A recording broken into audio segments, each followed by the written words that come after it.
Okay, so let's have a look at why you should not use the Mamba compressor housings on your TD04 turbo. So here's a brand new 20T housing from Mamba. And here is a brand new OE quality core TD04 from Millet, or however that's supposed to be pronounced. It does, however, have an aftermarket billet compressor wheel. So the O-ring has been removed from the core, and with that removed, this outer lip on the housing is supposed to be a snug fit to the lip on the inside of the compressor housing here. So let's plop the housing onto the core, and now we should be able to demonstrate this. So you see, when I move this,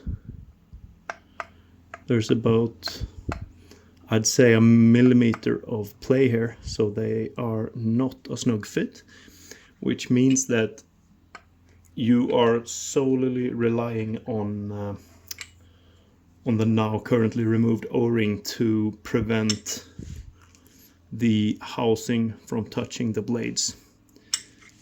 So if we look at this from the other side,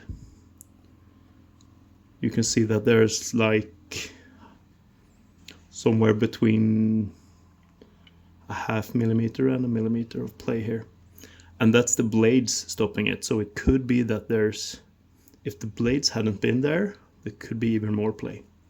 So this is not good.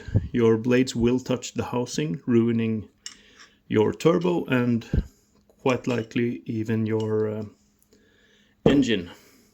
So next we will have a look at a used, completely OEM Mitsubishi turbo and see how that behaves. Alright, so let's see how the OEM Mitsubishi stuff compares.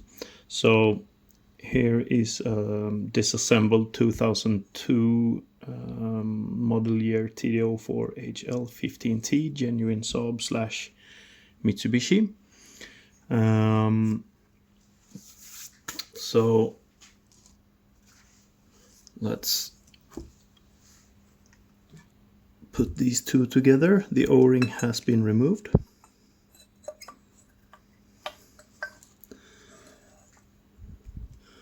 Okay, this one is obviously a bit darker, but let's see if we can. Yeah, I'm trying to move this sideways now. I don't think I can feel or see any play at all. Maybe just a little bit, but nope, nothing there. Nothing that would cause any harm, at least. So now let's try the Mamba housing on the Mitsubishi core. See if we have the same problem here.